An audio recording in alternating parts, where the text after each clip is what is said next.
unang aklat sa Bagong Tipan or sa Lumang Tipan. Genesis chapter 1 bilang ating scripture reading. Genesis chapter 1, ang ating babasahin ay verses 26 to 31.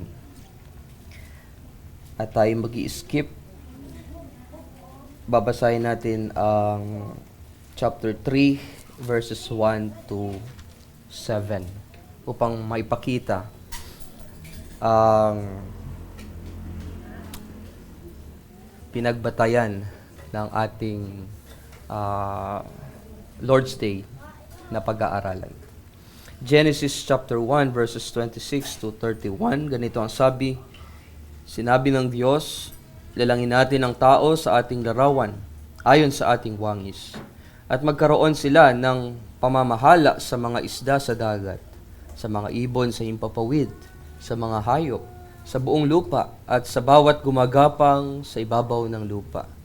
Kaya nilalang ng Diyos ang tao ayon sa kaniyang sariling larawan. Ayon sa larawan ng Diyos, siya nilalang. Sila'y kanyang nilalang na lalaki at babae. Sila'y binasbasan ng Diyos, sa kanila'y sinabi ng Diyos, kayo'y magkaroon ng mga anak at magpakarami. Punuin ninyo ang lupa at supilin ninyo ito. Magkaroon kayo ng pamamahala sa mga isda sa dagat, sa mga ibon sa himpapawid, at sa bawat bagay na may buhay na gumagalaw sa ibabaw ng lupa. Sinabi ng Diyos, tignan ninyo, ibinigay ko sa inyo ang bawat halaman na nagkakabinhi na nasa ibabaw ng lupa, at ang bawat punong kahoy na may binhi sa loob ng bunga. Ang mga ito ay magiging pagkain ninyo sa bawat mailap na hayop sa lupa, at sa bawat ibon sa himpapawid, at sa bawat gumagapang sa ibabaw ng lupa. Sa bawat bagay na may hininga ng buhay ay ibinigay ko ang lahat ng halamang luntian bilang pagkain. At ito ay nangyari.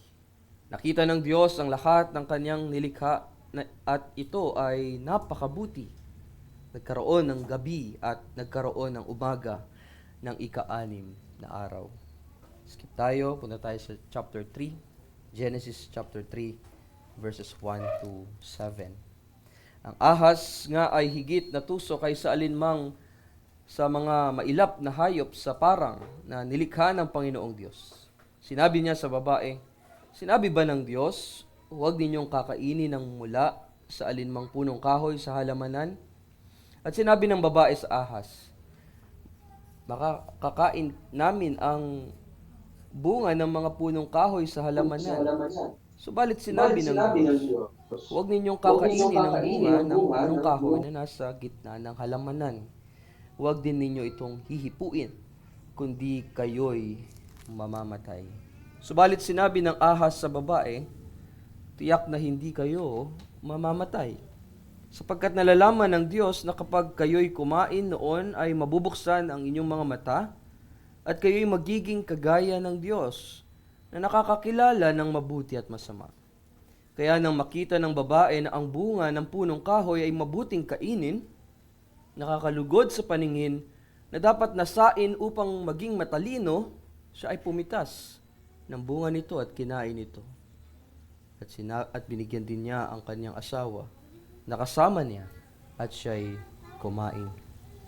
At parehong nabuksan ang kanilang mga mata, at nalaman nilang sila'y mga hubad. Magkasama silang nagtahi ng mga dahon ng puno ng igos at kanilang ginawang panakip. Maitignan natin ang isa sa ating mga confession, ang Heidelberg Catechism, at tayo ngayon ay nasa Lord's Day 3. At ang Lord's Day 3 ay naglalaman ng 3 tanong at sagot. Yan ay ang 6, 7, and 8. Pakinggan natin ng maigi ang sinasabi ng ating confession. Tanong 6, nilalang ba ng Diyos ang tao na lubos na balakyot at napakasama? Ang sagot, hindi sa anumang paraan. Subalit nilalang ng Diyos ang tao na mabuti at ayon sa kanyang sariling larawan, sa tunay na katuwiran at kabanalan. upang matuwid niyang makilala ang Diyos na may likha. Ibigin siya ng buong puso at mamuhay na kapiling siya sa walang hanggang kaligayahan upang luwalhatiin at papurihan siya. Tanong 7, saan nga nagmumula itong likas na kasamaan ng tao? Ang sagot, mula sa pagkahulog sa kasalanan at pagsuway ng ating unang mga magulang na sina Adan at Eva sa paraiso. Kaya ang ating kalikasan ay naging napakabulok, kaya tayong lahat ay ipinaglihi at isinilang sa kasalanan. Tanong 8, sa makatuwid ba? Tayo nga'y napakabulok na hindi natin makakayang gumawa ng anumang mabuti at nakahilig na lamang sa lahat ng kasamaan? Ang sagot, tunay nga. Maliban na tayo ay ipanganak na muli sa pamamagitan ng Espiritu Santo. Yun ang sinabi ni Jesus kay Nicodemo, hindi ba? Na ang sa laman ay sa laman, ang sa Espiritu ay sa Espiritu. Kamakailan, nagbigay ng malaking karangalan sa atin ang tagumpay ni Carlos Yulo sa Olympics. Isang tagumpay na nagdulot ng tunay na kasiyahan at pride sa atin bilang mga Pilipino.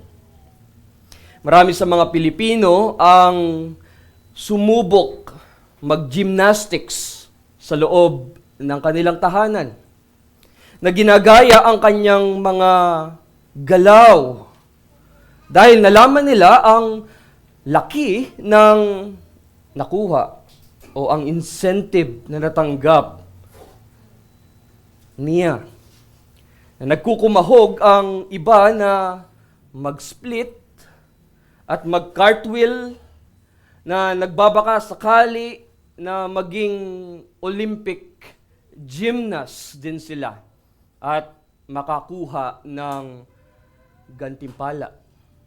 Ang kanyang gintong medalya ay hindi lamang simbolo ng kaniyang kahusayan, kundi pati na rin ng pagsisikap at dedikasyon ng bawat Pilipino na naniniwala sa kaniyang kakayahan. Sa kabila ng kaniyang mga tagumpay sa larangan ng Olympics o sa larangan ng gymnastics, hindi siya nakaligtas sa mga personal na pagsubok. May mga balitang lumabas na naglalarawan ng hidwaan sa pagitan niya at ng kanyang girlfriend at nanay, na naging usap-usapan sa publiko at nagbigay ng pansin sa kaniyang hindi pagkakaintindihan sa personal na buhay. Ang mga ganitong balita ay nagpapaalala sa atin ng isang mahalagang katotohanan, na kahit gaano man kalaki ang tagumpay natin sa buhay, palaging may mga bahagi ng ating personal na buhay na nangangailangan ng pag-aayos at pag-unawa. Ang pagkakaroon ng mga personal na hamon ay bahagi ng ating paglalakbay sa buhay bilang mga Kristiyano. Hindi natin maiiwasan, mga kapatid, ang mga pagsubok. Ngunit ito'y nagbibigay sa atin ng pagkakataon na muling pag-isipan at ating balikan ang ating tunay na pagkakalikha at layunin sa buhay. Sa Genesis chapter 1, verses 26 to 31, na siyang ating scripture reading kanina, ipinapakita roon Pinapakita sa atin ng ating Diyos ang ating tunay na pagkakalikha, na tayo ay nilikha ayon sa Kanyang sariling larawan at may layunin na mamuhay na umaayon sa Kaniyang kalooban. Ngunit pagdating sa Genesis chapter 3, verses 1 to 7, atin ding binasa kanina, ang ating unang mga magulang ay pumili ng pagsuway na siyang nagresulta ng pagbagsak o pagkahulog mula sa ating orihinal na kalagayan ng katuwiran at kabanalan. Mga kapatid, sa ating Panginoong Hesukristo, ngayon ay tatalakayin natin kung paano natin maibabalik ang ating sarili sa tunay na layunin ng Diyos. Tunay na kalooban ng Diyos sa ating buhay. Sa paksang ang imahe ng Diyos sa tao at ang pagkahulog. At sa ilalim ng paksang iyan ay bibigyan natin ang dalawang punto. Una, ang pagkakalikha ng tao sa imahe ng Diyos. Pangalawa, ang pagkahulog ng tao sa kasalanan. Tingnan natin ang una. Ang pagkakalikha ng tao sa imahe ng Diyos. Tinatanong sa Catechism, kung kayo may kopya, naway sundan ninyo, tinatanong sa Catechism, nilikha ba ng Diyos ang tao na masama at balakyot o napakabulok? At ang sagot ng Catechism ay hindi. Sinasabi sa Genesis chapter 1 verses 26 to 27 na nilikha ng Diyos ang tao ayon sa kaniyang larawan o ayon sa kaniyang sariling larawan na nagtataglay ng tunay na katuwiran at kabanalan. God is perfect.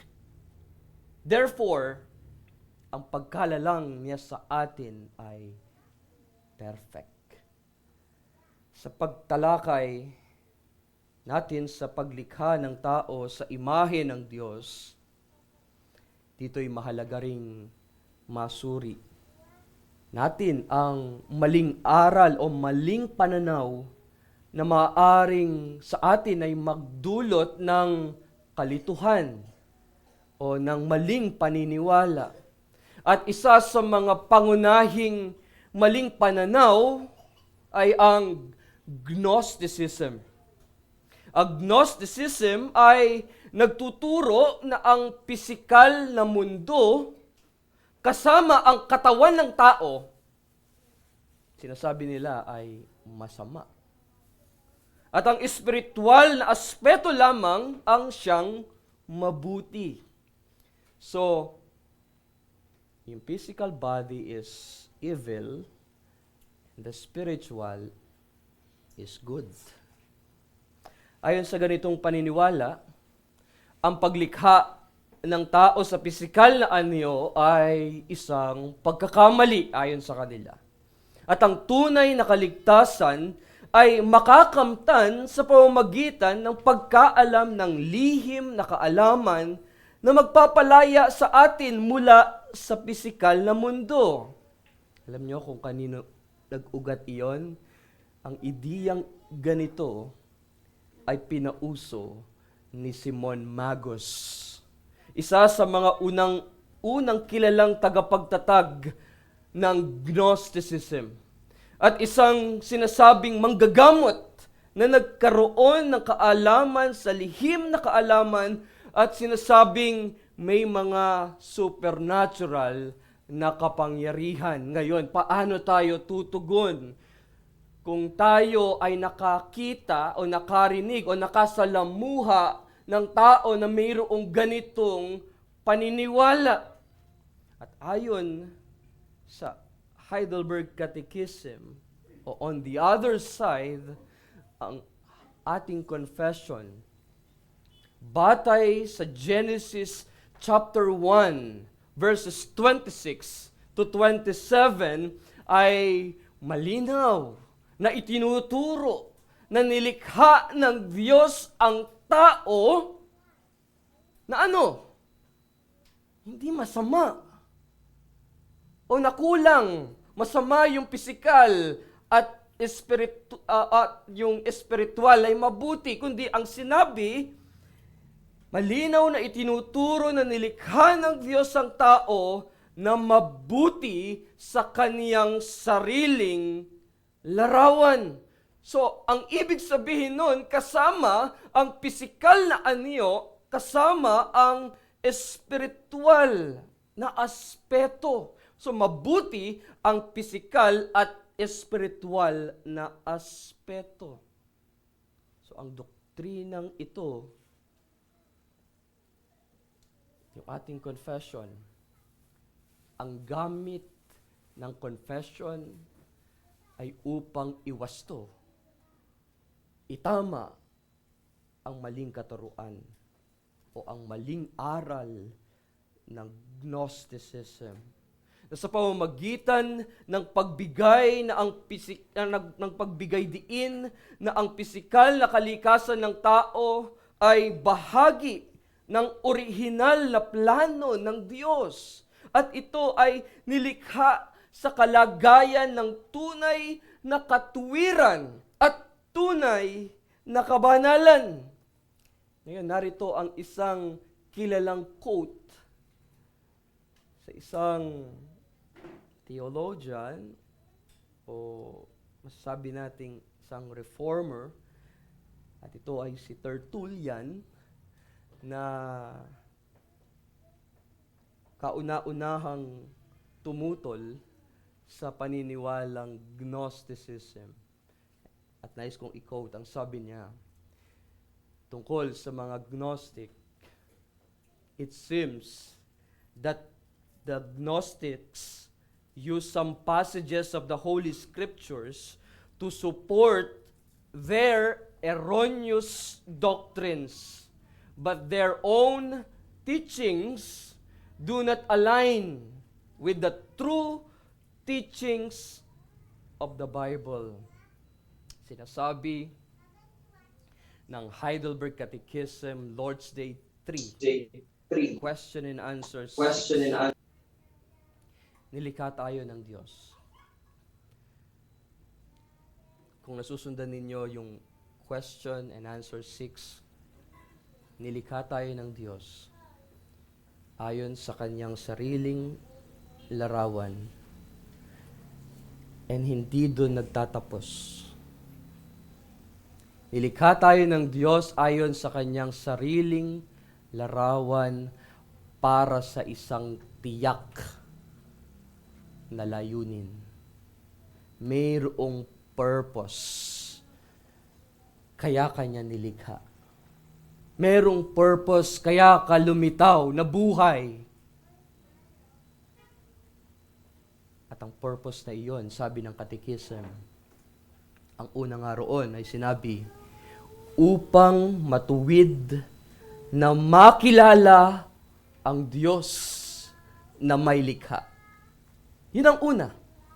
Nilalayon ng Diyos na makilala natin siya ng tama at makilala natin siya ng lubusan. Ang pagkilala sa Diyos ay hindi lamang sa antas ng kaalaman, kundi sa isang malalim at personal na relasyon sa pamamagitan ng sariling pagbabasa at pagninilay-nilay o pagme-meditate ng kaniyang mga salita. Tayo, ang bawat mananampalataya ay nagkakaroon ng personal na ugnayan sa Diyos. At mas lumalalim ang ating pangunawa o pag-unawa sa kaniyang mga salita. Tinutulungan tayo nitong hindi umasa lamang sa mga pastor ng iglesia, kundi magkaroon din tayo ng sariling kaalaman at mas matibay na pananampalataya. Ngunit ang tanong, binabasa ba natin ang ating mga Biblia? Tinatangkilik ba natin ang pribilehiyong makilala ang Diyos sa pamamagitan ng pagbabasa natin ng Kanyang salita? At ang pangalawang layunin na makikita natin sa confession ay upang ibigin siya ng buong puso. Ang layunin ng pagkakilala sa Diyos ay upang magbunga ng taus-pusong pag-ibig sa Kanya. So nakilala mo siya. Ang resulta ay mamahalin mo siya. Nilikha tayo ng Diyos upang ibigay ang ating buong puso sa Kanya ng walang kondisyon. At kung ating pag-uusapan ang kontekstong eklesyastikal, ito'y naipapakita natin o isa sa pamuhay natin sa pamamagitan ng ating regular na pagpunta sa iglesia. Regular na pagsamba sa iglesia. Pag-awit ng mga salmo at pakikibahagi sa mga sakramento tulad ng banal na hapunan. Ang pangatlong layunin ay upang mamuhay nakapiling siya sa walang hanggang kaligayahan. Ang layunin ng Diyos ay ang tayo'y manatili sa Kaniyang presensya magpakailanman. Maranasan ang walang katapusang ligaya o galak at masiyahan sa buhay na walang hanggan. Mga kapatid, ang tunay na comfort natin ay hindi nakasalalay sa material na bagay o pansamantalang kasiyahan na ibinibigay ng sanlibutang ito, kundi sa katiyakan na balang araw makakapiling natin ang ating Diyos. Makapiling natin ang Diyos sa isang buhay na walang hanggan, na punong-puno ng kagalakan o ng kasiyahan. At ang pang-apat na makikita nating layunin ay upang luwalhatiin at papurihan siya. Sa pamamagitan ng ating pagkakakilala at pag-ibig sa Kanya at sa pamumuhay sa Kanyang presensya, tayo ngayon ay tumutugon ng ating pinakalayunin. At ano yon?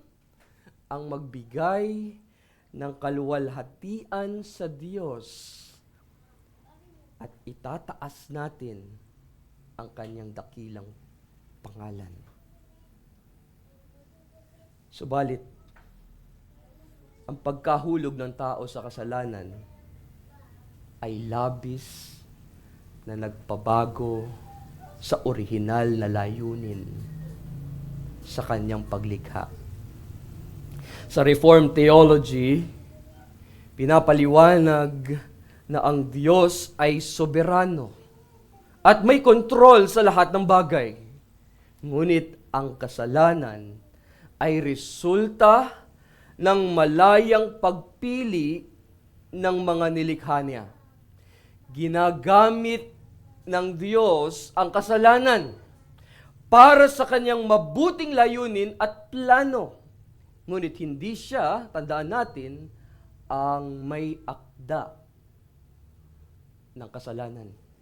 He is not the author of sin.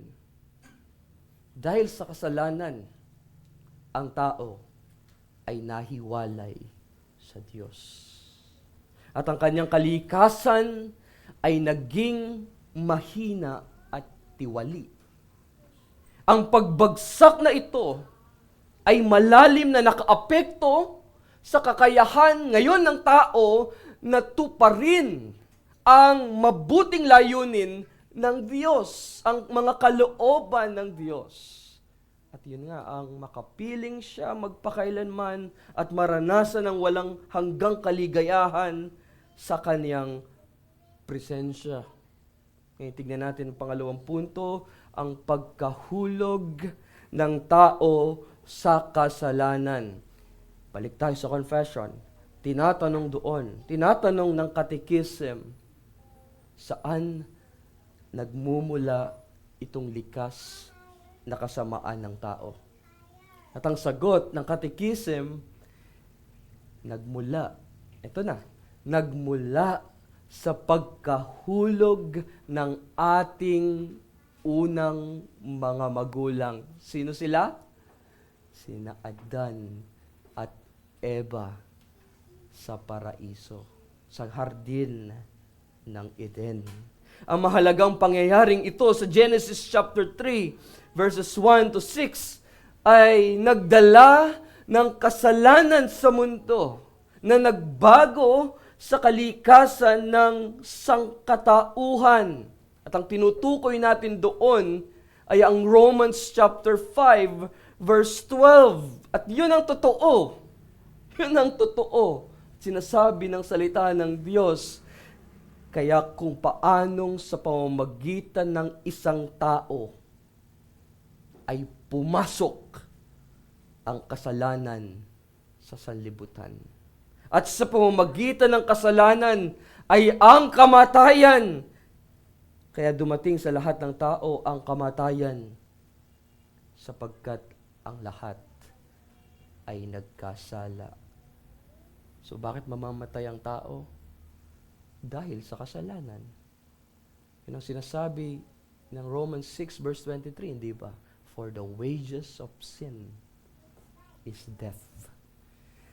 Gayunpaman, sa kasaysayan, iba't ibang mga katuruan ang lumabas o lumitaw na tila kumukontra talaga sa pangunahing doktrina ng original sin, na nagdudulot ng mga maling akala at maling paniniwala. Ngayon, dito titignan natin o pag-uusapan ang dalawang pangunahing maling aral o maling pananaw at kung paano natin ito itutuwid o itatama sa pamamagitan ng ating mga confession at higit sa lahat ng salita mismo ng Diyos. Ang unang maling pagtuturo ay ang Arminianism. Bagaman hindi tinatanggihan ng Arminianism ang doktrina ng original sin, ipinapahayag nito na ang epekto ng kasalanan ni Adan sa sangkatauhan ay hindi ganap na nag-aalis ng ating kakayahang pumili ng mabuti o masama. Ayon sa pananaw nila, ayon sa pananaw na ito, sa kabila ng pagkahulog, ang tao ay may likas na kakayahang hanapin ng Diyos at gumawa ng mabubuting gawa.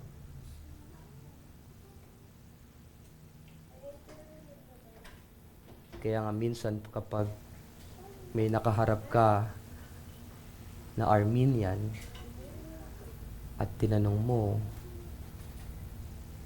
ng tanong na paano ka naligtas? Ang madalas na maririnig mo na kanilang sagot ay dahil ako'y nagtaas ng kamay, pinapasok ko si Kristo sa aking puso, ginawa ko siyang Panginoon at sarili kong tagapagligtas. Pumunta ako, lumapit ako sa altar, sumunod ako sa panalangin ng pagtanggap o ng sinner's prayer.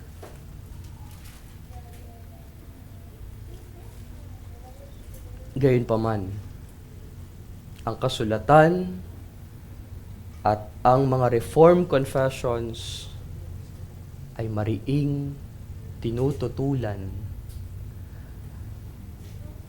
ang paniniwalang ito, ang pananaw na ito. Sinasabi sa atin ng salita ng Diyos. Sinasabi ng Ephesians chapter 2, verses 1 to 3. Kung inyong titignan doon, ang sabi, tayo'y patay sa ating mga pagsalangsang at mga kasalanan. At likas na mga anak ng pagsuway. Sa madaling salita, mga kapatid, ang ating likas na kalagayan ay ganap na nasira ng kasalanan. Kaya kailangan natin ng makapangyarihang pagbabago mula sa Diyos. Makapangyarihang pagbabago mula sa Diyos upang magawa natin ang layunin niya sa ating buhay. Tulad ng sinabi ng ating Panginoong Hesus sa John chapter 3 verses 5 to 6. Katotohanang sinasabi ko sa iyo, sinasabi niya kay Nicodemo, malibang ang isang tao'y ipanganak ng tubig at ng Espiritu, hindi siya makakapasok sa kaharian ng Diyos. Ang ipinanganak ng laman ay laman, at ang ipinanganak ng Espiritu ay Espiritu. Kaya sinasabi ng confession, na ang muling pagkabuhay o pagiging ipinanganak na muli, hindi natin gawain ito o ng kanino mang tao, kundi ito'y gawain ng Espiritu Santo. Kapag kumilos ng usap ang banal na Espiritu sa iyong puso, kanya iyong babaguhin. Babaguhin ang iyong puso. Ang Espiritu Santo na nagpapabago sa puso ng makasalanan at nagbibigay ngayon ng kakayahan upang mamuhay ayon sa mabuting kalooban ng Diyos. Sumunod na maling aral ay ang Pelagianism. Pelagianism.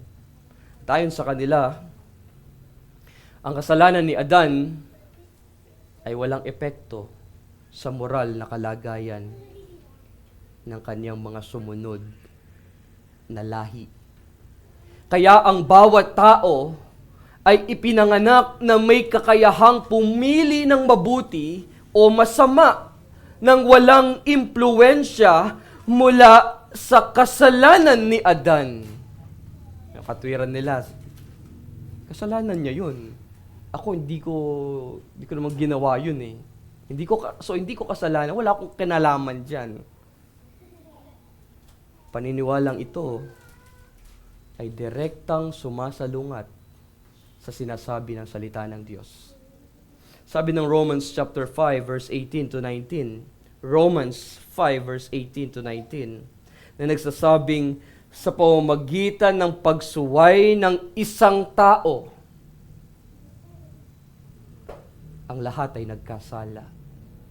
Marami ang naging makasalanan.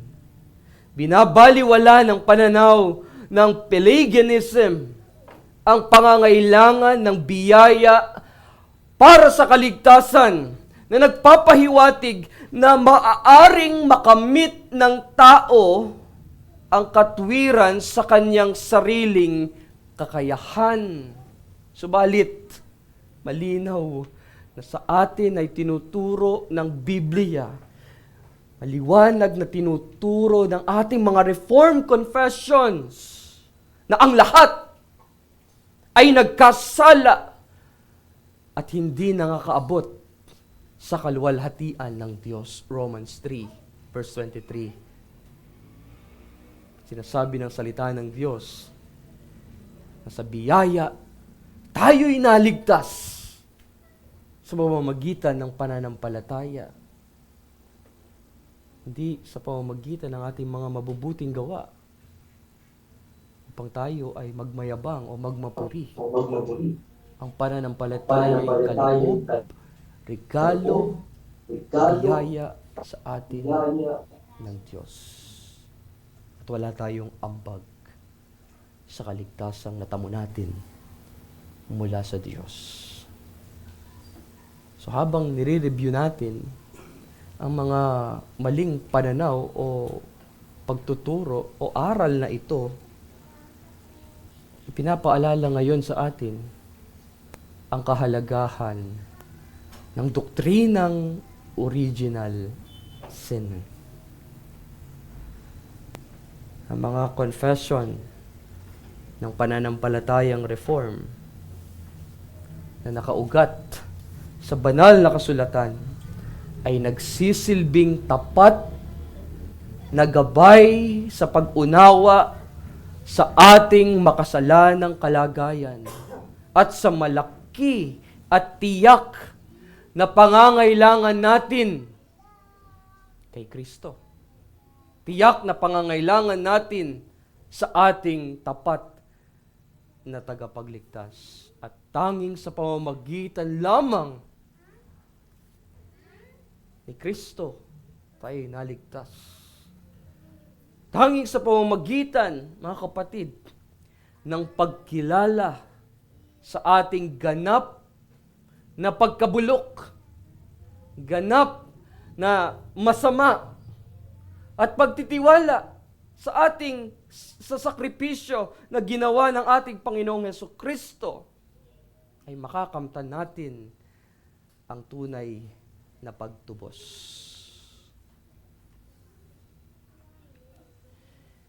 Huwag nating kalimutan ang mga katotohanan ito at tanggihan ang anumang mga katuroang nagpapababa sa bigat ng kasalanan.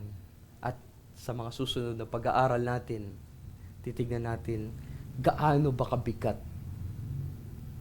ang kasalanan natin sa harapan ng banal na Diyos.